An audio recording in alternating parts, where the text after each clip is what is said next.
Hello, Lovelace. Welcome to today's science lesson, continuing our look on at materials and their properties.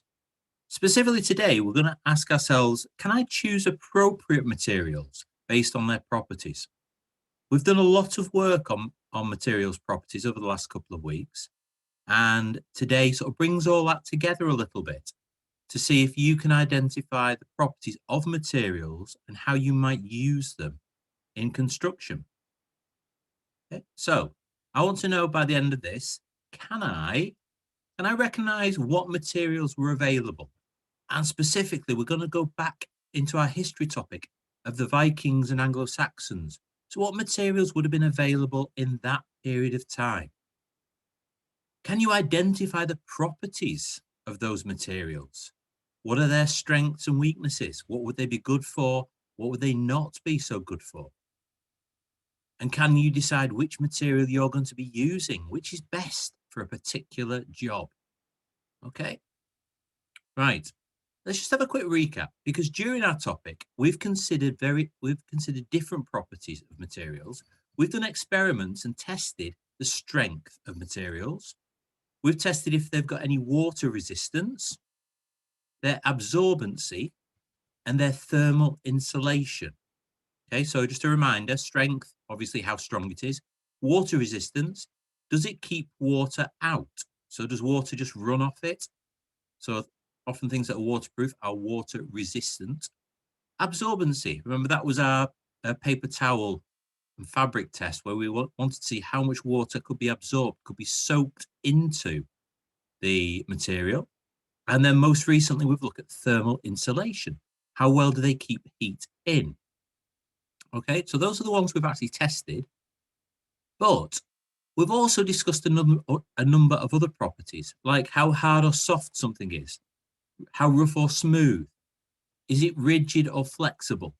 So that is it solid or is it bendy? Is it transparent? So can we see through it? Is it translucent?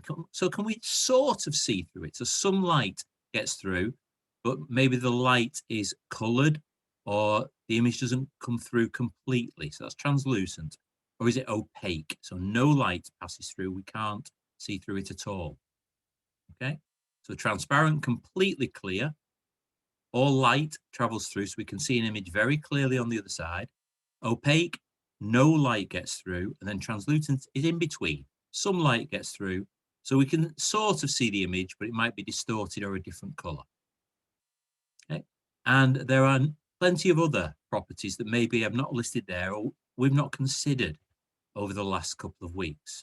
So don't be afraid of using your imagination and your own genius to think of other properties as well. Okay. Right.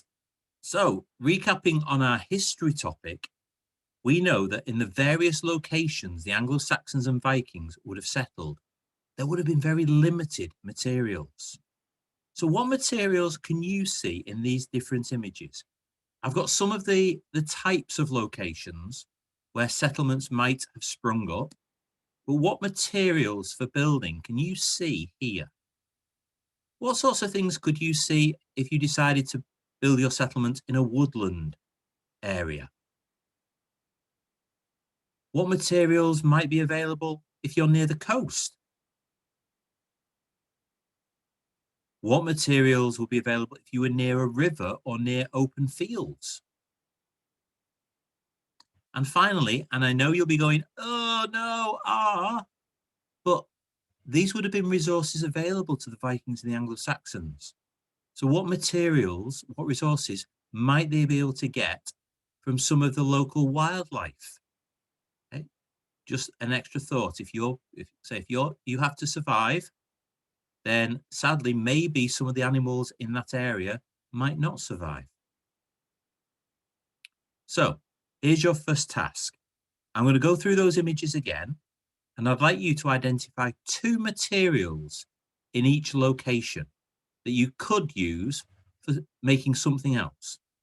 Okay, so altogether, you're going to come up with a list of 8 things, 8 materials, 2 from each image. Okay, so your first one is the woodland scene. Can you think of 2 materials you can see in this environment that you could use for a different purpose? Have a think. Okay, our next scene was the coastline. What two materials can you spot that might be useful for another purpose? Okay, have a think.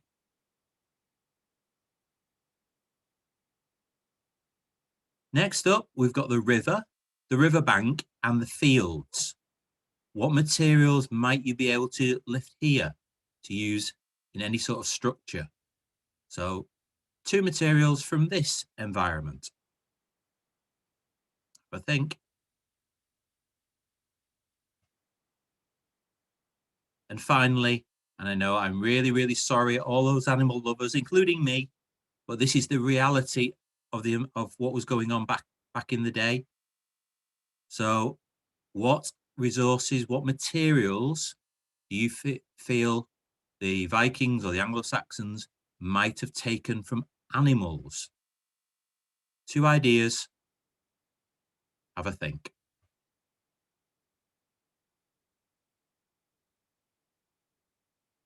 Right. Okay, we're going to just put that to one side for the moment, but we are going to come back to materials. Now, although your home might look different to this one, many of the features of the building you live in are going to be quite similar. Okay, so I fully appreciate your home may look very different to this. You might live in a flat, you might live in a smaller house, a larger house. There could be all sorts of things different. It could be a detached house, a terraced house, a semi-detached. Houses come in all shapes and sizes, but they've got some features that are quite similar. So let's just look at the basics. First of all, most buildings, most houses, have clay tiles and a sloping roof. There are exceptions, I know, but most homes, most buildings will have clay tiles with a sloping roof. I'd like to say all homes will have glass windows. So I'm sure someone out there will try and prove me wrong, but I would say the majority of homes will have glass windows. Most homes have brick walls. Again, I know there are variations to that. I know there are alternatives, but most homes, most buildings have got brick walls. And most buildings will have plastic drain pipes, though I know some older buildings might have metal drain pipes. But for the sake of argument, I'm going to go for clay tiles and sloping roofs, glass windows, brick walls, and plastic drain pipes are on most homes nowadays.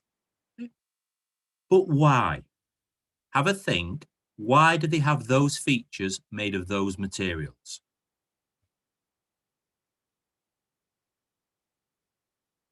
Okay, well, first of all, let's think about the clay tiles and the sloping roofs. What properties and what reason do we have for that particular feature? Well, the tiles themselves are water resistant. Water runs off them. Okay, you do not want water coming through into your roof space, and then obviously down through ceilings and into your rooms. So water resistance is important. And the reason we slope the roofs is to allow that water to run off. So even though the tiles are water resistant, we don't want big puddles of water because eventually those puddles will get big enough and heavy enough to break the roof. So we need the slope for that water to run away. Okay, so clay tiles and a sloping roof, they are water resistant and the water runs off. What about the glass windows? Well, we need them to be transparent. Glass is transparent. Light travels through the glass, which means that sunlight gets in and we can see out. Also, glass is water resistant. So as part of the outer shell of the house, it will keep water and rain out. Okay, so those are the two main features. They're transparent, allowing light into the house and allowing you to see out, and they're water resistant. Yeah. What about the brick walls? Why do we use brick to build our walls? Well, the two main reasons are that bricks are strong. They're easy to sort of just knot together and build up whatever size of wall you need. Okay, so they just slot together, a bit like Lego, I suppose, but it allows you to build as big a wall and therefore as big a house as you want to. And bricks are water resistant. Again, like the tiles on the roof, they will keep the water out. And because they're vertical, because a wall is up and down, the water will run straight down. And finally, the drain pipes. Well, drain pipes, we use plastic drain pipes because plastic is relatively cheap and it's easy to shape, so we can fashion it into whatever shape of drain pipe we need for that building. And it's also water resistant. So when our rain comes down onto the roof and runs down that slope, it will go into the drain pipe and the drain pipe will feed it along and down the pipes and off into a drain and into the drainage system, the sewage system underneath the house. Okay, so those are some of the main features of a house and some of the main reasons, the main properties of the materials we have chosen. Okay, there are lots of others, and I'm sure you can come up with a big long list of materials used in a home and why they're used. Okay, but they're the basics, just to give you an idea. Now, builders, whoever they are, Bob, can only use materials that are available to them. Okay, if you go somewhere else in the world, different materials might be more plentiful. So it's amazing looking around different cities and countries around the world at the different sorts of materials that are used in their buildings. And they will use whatever is available. Okay? The builders must look at the properties of the materials and then make the best choice they can with what's available to them. But what if your materials are very limited? And if you were around in the time of the Vikings and the Anglo-Saxons, then materials would be very limited. So, earlier in the lesson, you thought about the materials that were actually available to the Anglo-Saxons and the Vikings. You came up with 8 different materials. Now, they couldn't just pop down to B&Q, so they had to use what they could find. And that's where your challenge comes in for task 2.